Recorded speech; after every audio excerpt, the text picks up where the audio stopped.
My family had moved from California in, I believe, 1969, and as far back as I can remember, there has been incidents that have happened specifically in the home to myself and my father, hearing footsteps and believing somebody was coming towards me, and yet nobody else heard them, and I would still hear them, and I'd scream, and this would go on, and I think my parents thought I was just, as a kid, having nightmares, but that went on for a long period of time.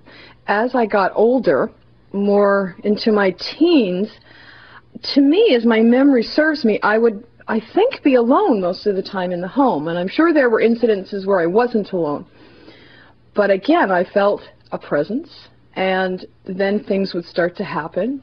Lights would go on and off, the stereo would turn on, and I'd see it in front of me going back and forth. And then it escalated to literally feeling somebody touching me and moving my body. Diary. I got Betty, Christine, and another neighbor who joined our afternoon soiree to fill out a Roberts inventory of common experiences, a psychological questionnaire. Embedded within the quiz are questions which draw out whether someone is predisposed to temporal lobe lability, the kind of person who might be influenced by the weak natural electromagnetic fields sometimes associated with special places. One of the things that I forgot about was the dog would often go nuts for nothing in the hallway. And that happened many times. And I'm not talking like, you know, a door knock or anything. I believe that he must have seen or sensed something, and he would go, and it was always seemed to be in the same spot where he would go, or this would occur. Even sitting in this room, I would sometimes think there is some presence in this room. Where? In this room, there's somebody or something watching me. There were lights. It was a chandelier in the dining room, and it would just either go on or off. And one particular time, it just flickered a bit, so that could have just been bad electrical, I don't know. There was something very curious happening. This is before you moved, and I was talking to your father about it. And sometimes in this neighborhood, I don't know what it was, but there was a very strange smell that I've never smelled before. And it happened maybe 3 or 4 times, and it happens even now sometimes. But this was different.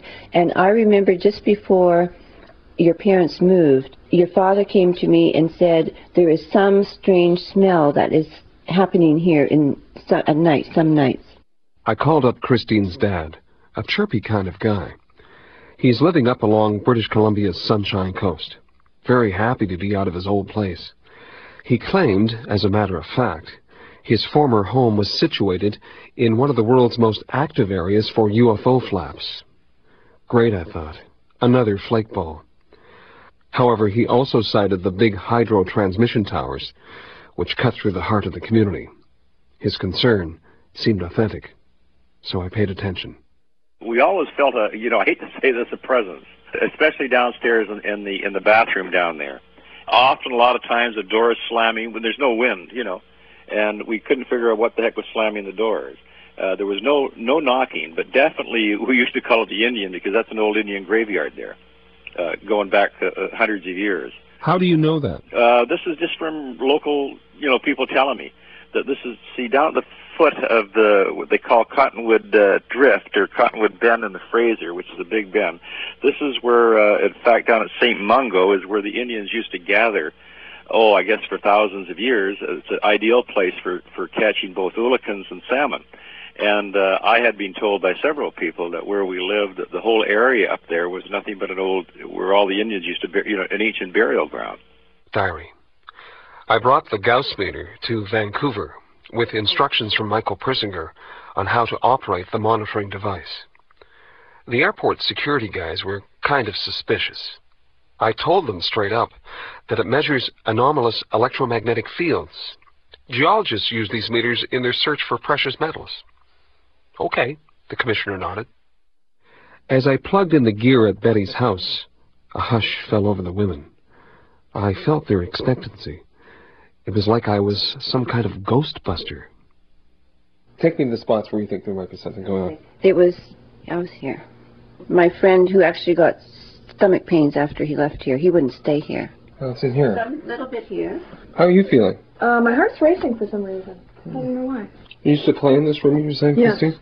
I'll tell you exactly. Whereabouts? Yeah, show me where. I'll show you right here. And I was drawn to it immediately, right where she said it. Right here. Right about there, eh? Yes. I'm personally feeling a tingling as well. Do you smell anything? Except for my own BO right now. Did somebody break wind? Our measurements in actual houses and places like that indicated that the pulse-like forms that are generated naturally in these settings can produce opiate-like effects that can produce giddiness. That's the positive side. But we also know that there are patterns generated that can produce disruption and oppression in the chest that can lead to feelings of choking and sometimes feelings of intense fear. So depending upon the pattern, you can get really, really different experiences. And the reason is that the physical stimuli directly affect the brain. If you affect the brain, you affect all of perception. Excuse me, Christine. Sure. I'm hearing a little bit of a buzzing in my ear as well, too. Mm-hmm. Are you hearing that as well? Oh, I'm definitely thinking something up in the air, or like, oh, that could be this too. But it was. What is it? What are you hearing, Christine? Well, I'm not hearing it, but I'm being drawn to one specific area, and it's like right. It's not here. It's like it almost seems to move a little bit. Yeah, it will be transient. Yeah, it will be. And I feel it. What Well, like almost tingly right now. It's an odd feeling. Yeah, there is a tingling. I feel as well a tingling sensation here, but I'm not able to get. We used to always play in this room, yeah. There's a little bit of a spike there. I can't be certain about this. Can we get downstairs? And then we went below, a kind of carport under the bedroom. But the meter didn't register the telltale bounce. And I went over the space again and again. Nothing. We did get a big reading on the bathroom, but it turned out to be the stove on the opposite side of the wall. The other important feature about these energies that are produced in special places, be they haunt or other types, is that the energies that are generated are transient. They only occur for brief amounts of time, usually in the order of a 10-second to a 100-second period.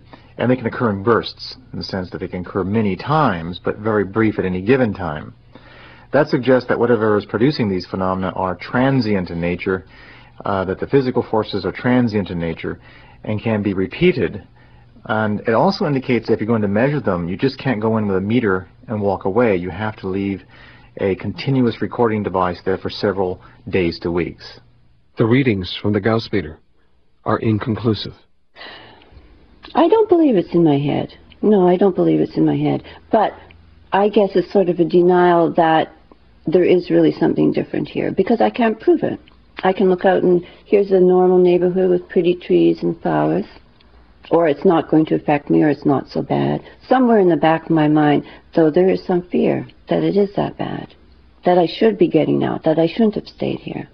I really have to echo the same sense. I don't know what it is, but there's something here. There's something here. Diary. Winging my way back to Ontario, on the red-eye from Vancouver, I met a Buddhist nun. Small conversation in the airport lounge. During the trip, somewhere over the prairie, I saw what looked like a lightning storm, flashes of distant thunder. I recall looking out over the wing before sunrise. A very odd ball of light, a deep golden orange ball of light, in the distance, arced down sharply from on high, made an F-like curve, diving steeply below the wing, then shooting off into oblivion. Perhaps ball lightning? After the plane landed, I caught up with the Buddhist nun again. She was off to Hamilton. We shook hands before parting, and she left me with a tingling sensation, the same kind of feeling left when I exchanged a handshake with Lama Calden a year ago. In a laboratory in Topeka, Kansas, an experienced meditator sits in front of a wall of polished copper plate.